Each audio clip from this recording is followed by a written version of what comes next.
Jingle Bell Rock is the most brilliant scene in Mean Girls, and it's not just because the dance is iconic or that these costumes are really cute. This scene is severely underrated for how important it is to the story and how good the storytelling is. Now, there are a lot of phenomenal scenes in Mean Girls. Cady's speech, Regina's interrogation, the Girls Gone Wild intervention, the three-way calls. Those are all really great scenes as well, and I'll probably analyze them eventually at some point. But there is a key difference. The point of those scenes is more obvious. The point of this scene is subtle, which is what makes it so brilliant. Jingle Bell Rock quietly emphasizes almost every theme of this movie perfectly, from power to social politics to femininity to individuality, and it just looks like a fun dance number. It's the same reason this entire movie is so brilliant. Beneath the fun jokes and the pretty outfits that make it entertaining, there is an underlying seriousness that makes it meaningful. I genuinely could talk about this movie for hours. So this is just a mini holiday special for today. I'm gonna hyper focus on this one scene, breaking down how the characters of Regina, Cady, and Gretchen, the costuming, the choreography, and the events that unfold all creatively reflect the complexity of Girl World.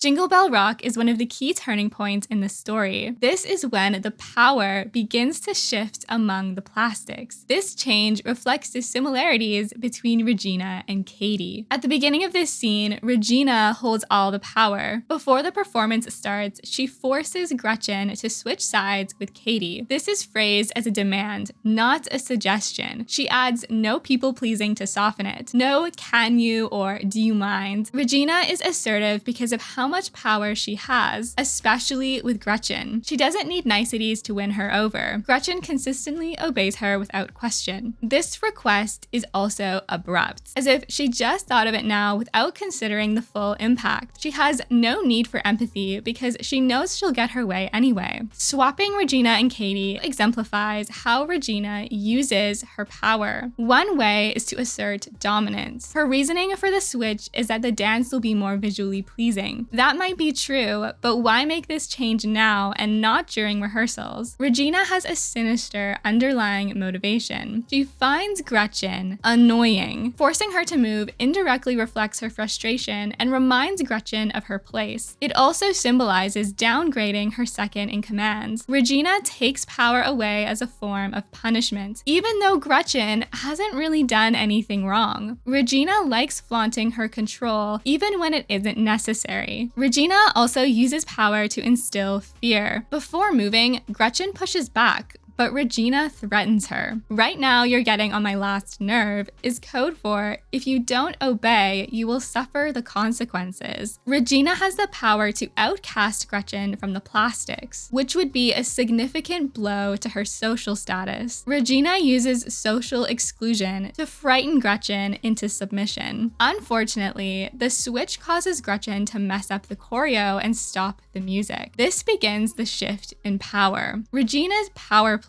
causes a mistake, and it's Cady who saves it. At this point, all of Cady and Janice's attempts to sabotage Regina have backfired, but during Jingle Bell Rock, Regina's plan backfires. Cady sings the song a cappella, and this simple act raises her power levels for several reasons. First, she confidently diffuses the awkwardness. Choosing to sing rather than leave in embarrassment or look to Regina for guidance is confident. She takes initiative, which is a trait of a strong leader. Second, she engages the audience. Opting to sing invites others to join in. They enjoy themselves, and she becomes more popular as a result. Third, she stands out. By singing, this adds a layer of talent and spectacle to the dance, especially when it started in a cappella and wasn't planned. This spontaneity is impressive and makes Cady the star. Fourth, she makes the performance better. The plastics do this dance every year, and the one with Cady is the most successful. This reinforces the effectiveness of her leadership. Fifth, she leads the plastics. They all follow her after she starts singing, foreshadowing the ease of which she will take Regina's place later. And lastly, she receives praise from Gretchen and Karen. Karen says it was the best it ever went, and Cady enjoys this attention. It's her first real taste of the popularity drug, and she likes it. Regina's goal in this scene is to have a cute performance and receive attention, but she essentially fails. It's Cady who receives most of the attention and who ensures a great performance. Previously, Cady had little influence, but she proves she can gain it. This is the key act that catapults her towards becoming totally plastic later. She doesn't have all the power yet though, so Regina still maintains control by the end of the scene. Regina has Heron, the boy Cady likes, and Regina pushes Gretchen down again, which we're going to discuss in a second. Cady's goal in this scene is to uncover Regina's secrets from Gretchen, and she succeeds. Gretchen's spirits are crushed by Regina, and so is the dam holding her secrets. She vents to Cady in the next scene, solidifying that Cady has gained her favor and Regina has heard it. Out of all the ways Regina could use her power, she chooses evil. It might not look like Cady does the same thing here, but she's only in this dance to get closer to Regina to sabotage her for Heron. Cady doesn't stand up for Gretchen when she's forced to move. She openly welcomes the upgrade, even though this change is sudden for her too. This scene is a great example of how seductive power is for Regina and Cady, especially for the admiration and popularity it brings in high school. But it's also fragile and depends on the support of their followers. Gretchen turning on Regina is an unintended consequence of her overbearing dominance. This scene also shows the hidden social order within female friendships and the viciousness that can come with it. The Plastics choosing a dance number for their talent show act is so fitting. A dance routine is a team effort that requires synchronicity. For this dance, the choreography is the same for everyone and their costumes are almost identical. The Plastics act as one unit, not as individuals. From the outside, they are the perfect friends who look the same and like the same things, but it's a performance. Behind the curtain, there is infighting and a rigid hierarchy within the group. This is reflected in the dance formation and how it changes without the audience knowing. All the poses in the beginning center towards Regina as the focal point. She's the leader. Gretchen is downgraded from the center to the outskirts. She's a source of friction. Cady, the newest member, is upgraded to the middle next to Regina. She's proven her worth. And Karen stays where she is, and she doesn't change throughout this entire movie. Actually, if you watch Karen in this dance, she's so happy the whole time. She's just so unbothered throughout the whole movie, and I love her. She's the cutest thing. The hidden Gretchen and Cady swap shows the cracks in the quote, friendship of the Plastics. The resulting mistake Gretchen makes surfaces the flaws in their polished image that they try so hard to hide. In the beginning of this scene, Gretchen obsesses over why Regina is mad at her since she didn't receive a candy cane gram from her. This is extra worrisome because Gretchen thinks Regina sent one to Cady and Karen, and she never sends candygrams in the first place, even though we as the audience know it was a manipulative tactic from Cady. This is why when Regina asks her to switch positions, it's so painful. It's another shot at her when she thinks Regina is already mad at her. Not only does she confuse the choreo, but she breaks the CD player and then also injures the boy she likes. It's a physical manifestation of her mentally unraveling because of Regina's disapproval. Gretchen also hoards secrets, and when she accidentally reveals in this scene is that Regina doesn't even like Cady that much. So if she sent Cady a candy cane and not Gretchen,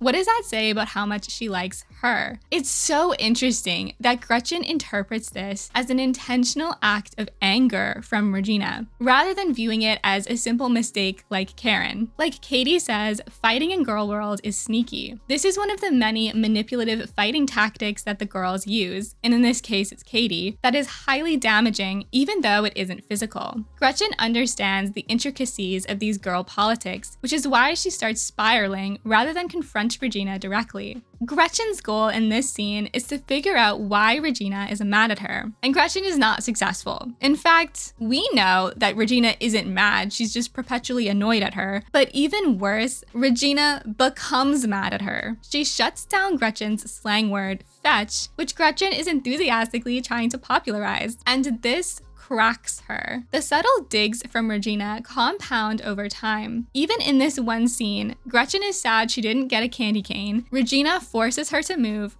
and disapproves fetch. Gretchen's Brutus speech is another one of my favorite scenes for how it shows the emotional aftermath. I mentioned in my Legally Blondes video how the intro scene shows how affectionate the sorority girls are. That movie highlights the positives of female friendships. They can be deeply supportive and loving and emotional, but Mean Girls highlights the opposite. Toxic female friendships can be vicious, jealous-ridden, and vengeful. Another example of this is that Gretchen is Regina's confidant. She knows her deepest secrets. Gretchen knows oversharing is wrong, but she does it anyway, especially in this scene. Gretchen isn't trustworthy, but in return, Regina is not supportive. Would you even really consider them friends? Why does Gretchen desire to be liked by someone who is so mean to her? These are some questions that the rest of the movie explores. The costume design and choreography emphasize the unwritten rules of femininity. The Santa's helpers' costumes are feminine versions of Santa Claus, with a bow instead of a buckle and hats that are bejeweled. The pleather skirts and shoes reference their name, the Plastics, which in turn is a reference to Barbie.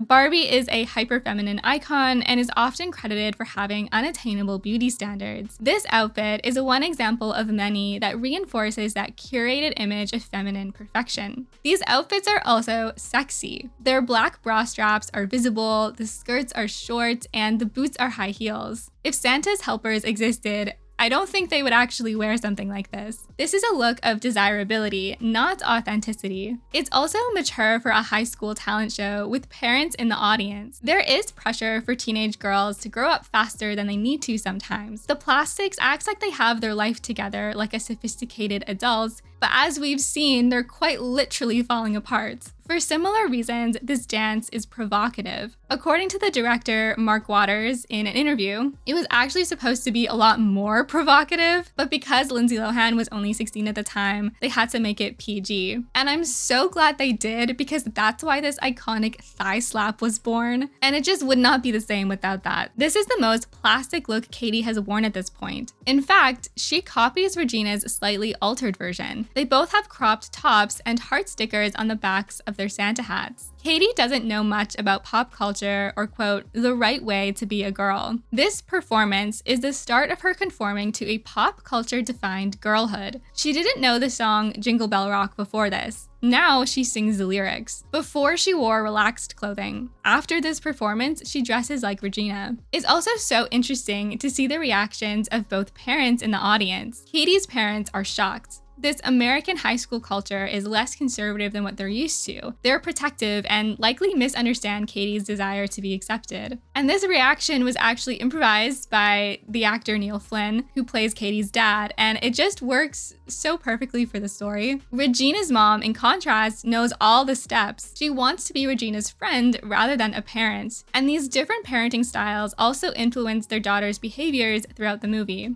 More than anything, this scene begins to highlight the cost of changing to belong. Cady is semi-caught in a lie about wanting to join the mathletes, and Aaron questions it since she hates math. Or at least he thinks she does. Cady is embarrassed, and this hints at the cost of changing herself for Aaron's affection. Joining the mathletes is also only understandable when Gretchen assumes it's because of a boy, not because of liking math. Since liking math is not considered cool, but dating is. It's another rule that superficially determines popularity, which is more desirable than your own personal enjoyments. As Gretchen cycles through the reasons Regina could be mad at her, she reveals that Regina is not as put together as she seems. Her parents don't have a good relationship, and maybe it's this turmoil at home that causes Regina to control other aspects of her life to an excessive degree. Regina has also had plastic surgery. Regina is obsessed with her looks. Aaron can't even kiss her in this scene because she doesn't want him to ruin her lip gloss. Even though Regina looks confident and is treated like a beauty queen, even she feels the pressure to conform to belong. The Plastics lack